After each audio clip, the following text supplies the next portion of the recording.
Happy New Year, GAWDA members! We hope you had a wonderful Christmas and a Happy New Year. Welcome back to our first episode of 2022. In the spirit of the new year, today's episode deals with forecasting and regulations that are sure to impact your businesses this year. We're joined first today by ITR Economics Vice President of Economics, Jackie Greene. Jackie, thank you for joining us. Thank you for having me, Steve. I'm pleased to be here. Jackie, what's the overall economic outlook for the gases and welding industry in 2022? The overall outlook really mirrors the macro outlook. And for that, we are expecting a general slowing growth in 22 and into 2023. And I want to be careful with that. It's slowing growth. It's still growth. It's just at a slower rate than you had in 2021. There's going to be ongoing labor issues. That's not going to go away immediately. We should see some easing of the supply chain issues, so that will be beneficial. But overall, plan for slower growth. The past 2 years have seen a huge influx of federal stimulus money to combat COVID. Has that increased spending impacted your short or long-term outlook at ITR? The proposals changed the outlook when they came to pass. So we don't change our forecast based on what could be. We wait till it's actually put into action. The influx of cash had quite the impact on inflation rates and consumer spending. So once that actually came to be, we started changing those forecasts. The infrastructure bill, that has had an impact on the forecast now that it's come to pass as well. But even that, it's not across the board change on the forecast. It's very specific markets that are being impacted. And so we're very specific about which forecasts are being impacted. And that's for the short term. For the long term, it hasn't changed our big picture view. And frankly, part of that's because we already were seeing inflation as a long-term issue going into the 2030 depression time period. And frankly, increasing program spending like this really feeds into that outlook as well. So no, it didn't change our view. It really bolstered our view for the long-term outlook. Over the past year, ITR has partnered with GAWDA and other associations to produce a monthly webinar. GAWDA has made recordings of those sessions available on the GAWDA members only page. Can you discuss what the overall message of those presentations was and why it would be beneficial for GAWDA members to go back and watch past sessions? The biggest theme is planning for next year. Next year is 2022, knowing what it's going to look like. Are you going to have enough capacity for 2022? I've been talking about slower growth. You've been hearing about slower growth from ITR. But if you were out of capacity in 2021, you're still likely to be out of capacity in 2022. So those are some of the things that are going on in those videos that you're seeing, and I highly recommend you watch, being aware of the labor pool, the supply chain constraints, just how to plan better and be more prepared for what's coming, not just for 2022 really, but to set you up for 2023 as well. Last question, Jackie. If you were in an elevator with a GAWDA member and they asked you for one big takeaway that they could bring back to their businesses, what would you say to them? Picking one is hard. 1 minute, I would ask if you're sleeping well enough. Because if you're sleeping well enough, chances are you have not taken out enough money to be investing in your business. Interest rates are low. There's a lot of growth ahead of you. 2022 is still growth. 23 is still growth, slower rate, but general growth. So have you invested enough in your business? Are you confident enough in your own future that you are leading your team through that? They're going to be feeling scared at times. So things look slower than they were in 21. Lead with optimism and make sure you are investing in your own future. Is there anything else you wanted to leave viewers with as we enter 2022? I would say be prepared for change. There's going to be change coming. The labor market, we all know that's an ongoing issue. The supply chain, we've talked about, that's going to be less of a problem, but it's not going to magically be gone. This is changing where people are looking for suppliers. They want to be better prepared in case this happens again. So make sure you have good relationships with multiple vendors and suppliers for your own self, and see if there's opportunities you can find with people who are looking for more local suppliers of their own. Jackie, thank you so much for your time and your insight. We really appreciate it. We've got a great show lined up, so stick around right after a word from today's presenting sponsor, Weldcoa.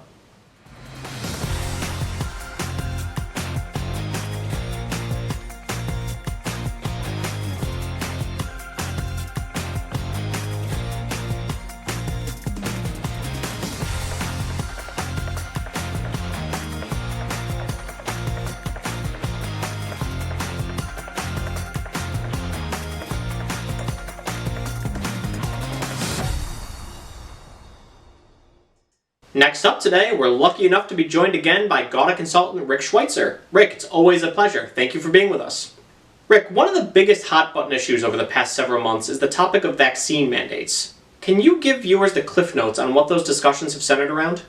The Biden administration's policy is that everybody in the country should be vaccinated. And it's become clear that for good or for bad, there's a certain percentage of citizens who are resistant to that mandate. As an employer, you're going to end up with a certain percentage, perhaps, of your employees who are unwilling, or in some cases medically or for religious reasons, unable to get a vaccine. The Biden administration, in response to this resistance, has tried to use all of the power of the federal government to mandate vaccines. And they've done it in 4 separate areas: one for federal employees, one for healthcare workers at federal facilities, and then the other 2 that are applicable to some GAWDA members are mandates for federal contractors and subcontractors, and then the OSHA emergency temporary standard for employers with more than 100 employees. A lot of these mandates continue to be tied up in litigation. As it currently stands, where are we? These are in courts of appeals throughout the United States. Depending on the statute that the mandate is established under, the appeal would either go to a court of appeals or to a district court, which is actually a trial level court. The OSHA standard is being challenged in courts of appeals. And as I said, they're in all 12 of the regional courts of appeals in the United States. They actually had a lottery a couple of weeks ago with ping pong balls and selected the 6th Circuit Court of Appeals in Cincinnati to be the one court to hear all of these consolidated appeals as a single case, because the issues are so similar in all of the challenges. So far, we're waiting for the Court of Appeals in Cincinnati to issue a scheduling order. Are they going to require briefs? Are they going to have oral arguments? Who's going to get to argue? These are all sorts of difficult procedural questions that the court's dealing with right now. But prior to that consolidation lottery, the 5th Circuit Court of Appeals, which is based in New Orleans, issued a stay of the OSHA emergency temporary standard. They said that the president and OSHA did not have authority to issue this kind of a healthcare mandate, which goes well beyond workplace safety, and in fact regulates or attempts to regulate a personal health decision. The 5th Circuit also said that Congress doesn't have the authority to mandate this because it is a decision to regulate the personal choice not to vaccinate oneself. And Congress only has authority to regulate interstate commerce. The question is this commerce, or is the decision not to get a vaccination commercial activity? Now, you could argue on the one hand that clearly going into the workplace without a vaccine is going to affect commerce because it's going to affect the labor force. It's going to affect perhaps the effectiveness of the workplace. But the Supreme Court in 2012, in another case involving the Affordable Care Act, actually ruled that the decision not to purchase insurance, you'll recall that the Affordable Care Act used to have a mandate that everyone had to purchase health insurance. The Supreme Court said you can't mandate that under the Interstate Commerce Clause, and that Congress doesn't have the authority to mandate a decision not to do something because it's not commerce. It's not even in commercial activity. It's not even activity of any type. So I think that the Supreme Court will find that the decision not to get vaccinated for COVID is similar to the decision not to purchase health insurance. And they will then hold that Congress does not have authority under the Commerce Clause to mandate COVID vaccines because Congress only has authority to regulate economic activity. Similarly, OSHA doesn't have authority delegated from Congress to regulate the decision not to vaccinate as well. It seems like the way this is heading is that the federal government will not be successful in mandating employers must require their employees to vaccinate. What about private companies who decide to mandate vaccines for their employees? Has there been any guidance on that? The EEOC has stated that it is legal under the Equal Employment Opportunity Act to mandate that your employees must be vaccinated for COVID. So you do have the right to impose that as a matter of company policy. I think, though, given the fact that for good or for bad, there is this certain percentage of vaccine resistant employees, and everyone is having a hard time finding qualified employees these days, I think the better course of action is to simply strongly encourage your employees to be vaccinated. And you can provide time off to get vaccinated, you can provide paid time off to get vaccinated, you can provide time off if they have any reactions to the vaccination. You can provide educational materials on the safety of the vaccines.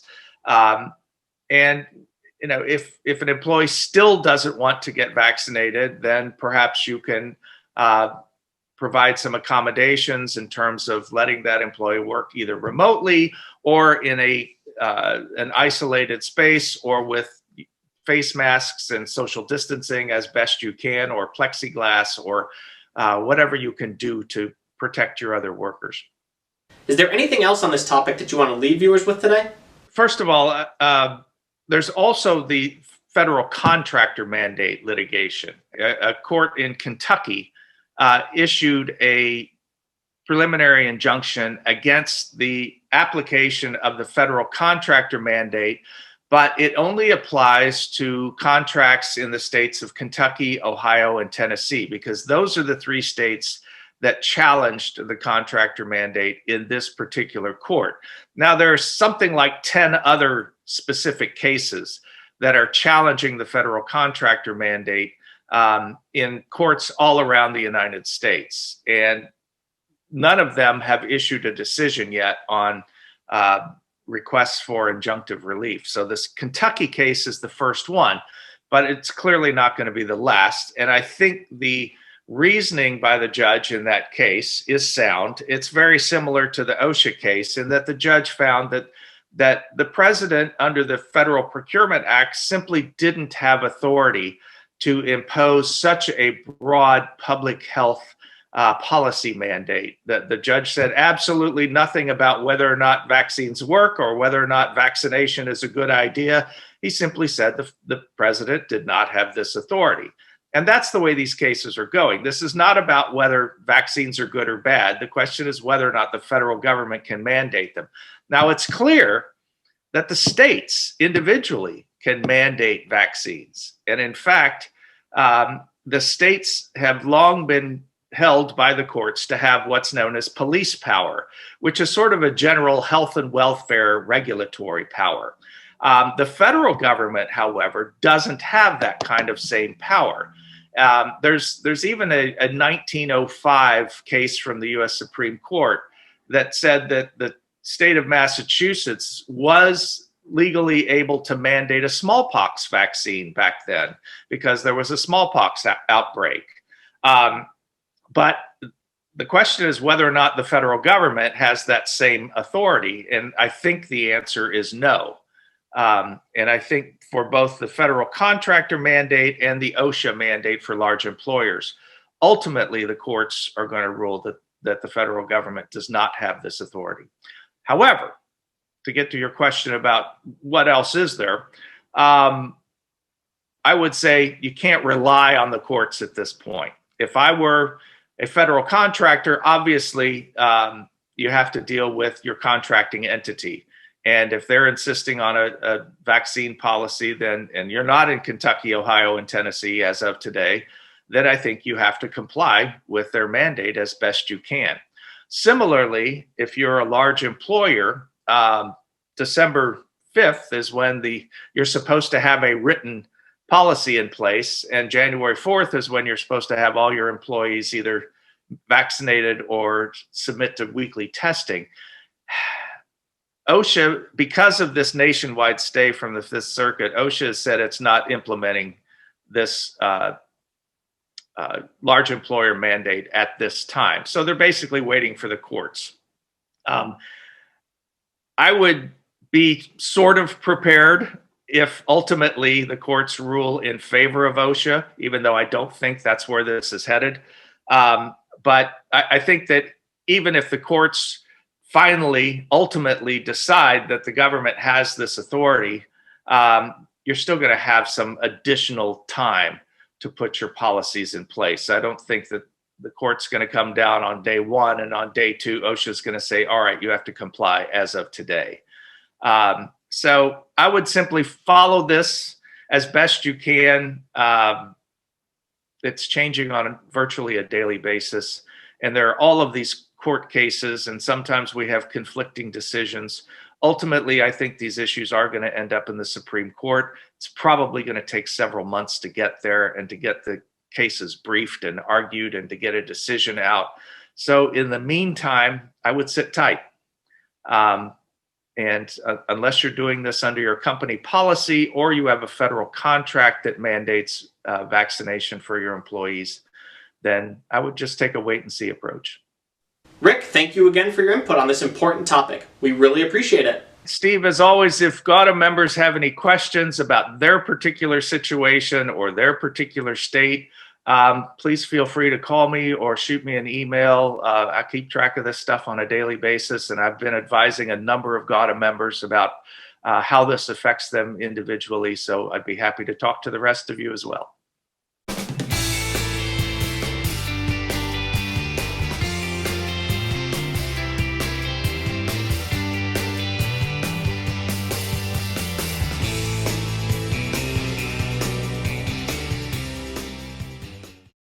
Today's member news segment is brought to you by Anthony Welded Products, 4 generations strong since 1958.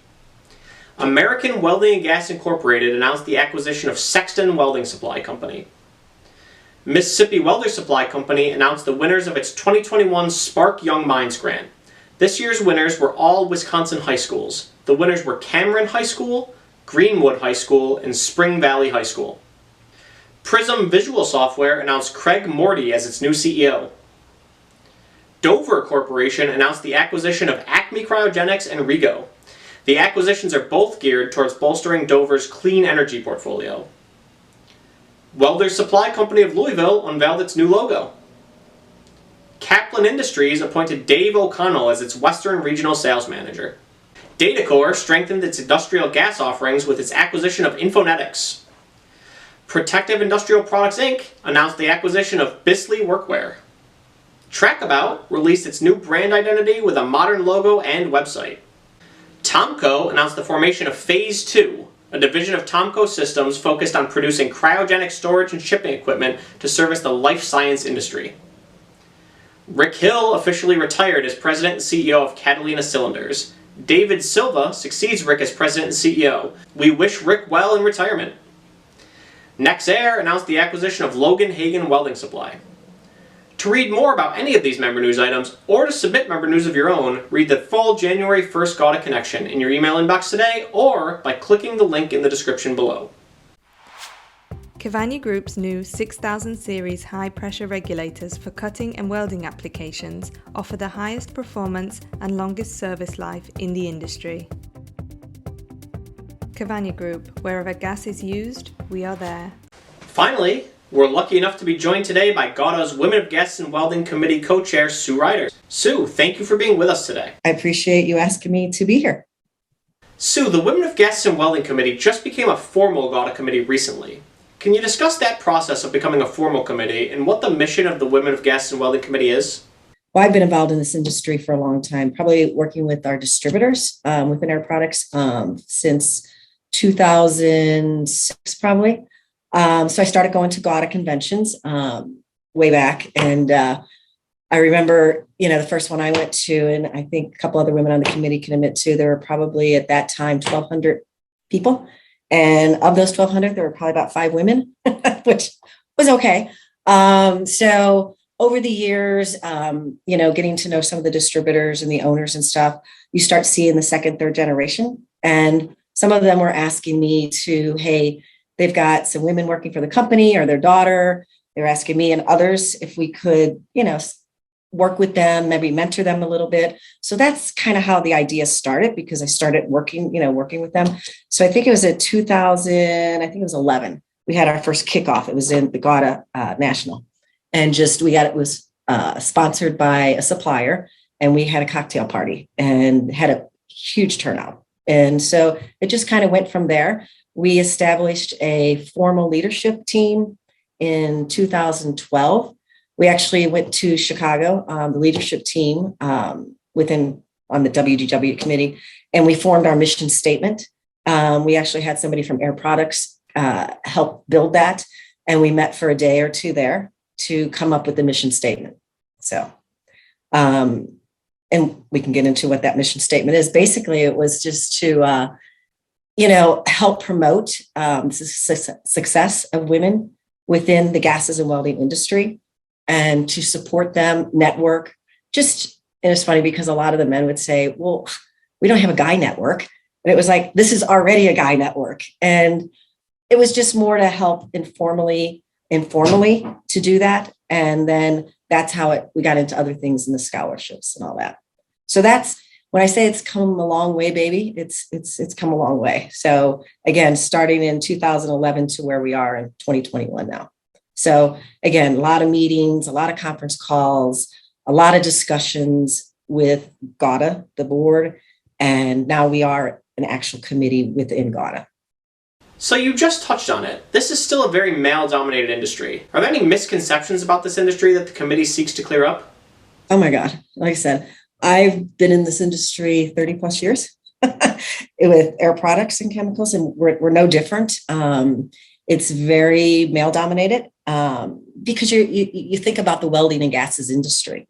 You're walking into steel mills and plants, and within my company, though, it's very diversified, food accounts and things like that. But this industry itself, even to attract females, I think there's a misconception that it's dirty, it's not fun, So to answer your question, yeah, I think we're getting better, and that's what we're trying to do is the awareness of it. Even getting women into the scholarship that we established for a female welder, just the opportunities there. But now the other scholarship that we're working on is more of a professional scholarship, whether it's working for a major gas supplier or a major equipment supplier or whatever for females. So I think you're seeing, like I said, there's a lot more women in attendance at these things. And I think it's because of the awareness that not only ourselves, but others are trying to create. So you've mentioned the scholarship that the committee sponsors. Can you share with GAWDA members what that scholarship is, who qualifies, and how GAWDA members can get involved? Okay, this last one that we just are going to be launching is an educational grant, and that is through GAWDA. And that is open to all GAWDA members and their employees. And it will be to a female, and it will be U of I, University of Innovation Distribution. So that will be we'll send a female from a GAWDA member or one of their employees to this. I think it's a 3-day conference, so it's a more professional advancement. So that will be open. We're going to kick that off at the spring and send that person in 2023. So we're just now establishing funds for it, getting sponsorships so that we can continually do that. And right now we're talking about one, but as we're going through this, we're starting to get more sponsors. We might be able to do multiples. So I think that's, where we're going. Are there any last thoughts you want to leave GAWDA members with before we go today? I mean, we're a committee that we want to be more inclusive than exclusive, but it's very difficult when you have, I know some of the other committees have very large we have a leadership committee made up of suppliers and distributors, and we're constantly changing that. So as we move forward, we want to be more, like I said, as we go to spring management and the national meetings, to include more women to want to participate. But we can only have so many on the actual leadership committee because you got can't have 25 people, but we want the participation from any of the females. And we're looking at males too. I mean, we don't want to be exclusive. We want to be inclusive as we do our events at the nationals. That's one thing I want to get across. Those are always open to both male and females. I mean, because we do a lot of cool things, whether it's sailing, zip lining. It's geared toward to be more open because we need diversity. This wasn't just a female thing because men, we need diversity in all different types of things. Does that make sense? So I think we have not promoted that enough, that we need even though it says women of gases and welding, we want the males to come to our events and participate and give us ideas. And we're looking at actually putting a male on our leadership committee. Sue, thank you so much for your time. We really appreciate it.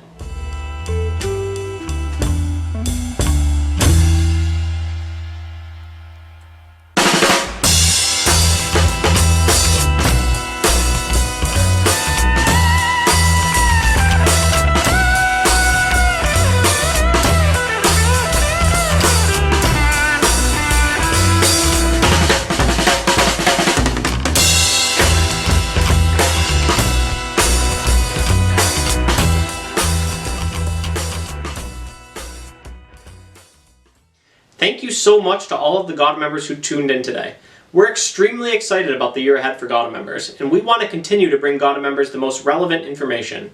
If there's a topic you'd like to see covered on this show, or if you'd like to be interviewed for a topic for an upcoming episode, please reach out to us using the email in the description below. We want to keep our finger on the pulse of the industry. Be sure to tune in next week for a great episode about hydrogen. Until then, for all of us here at GAWDA Media, this is Steve Guillermo signing off.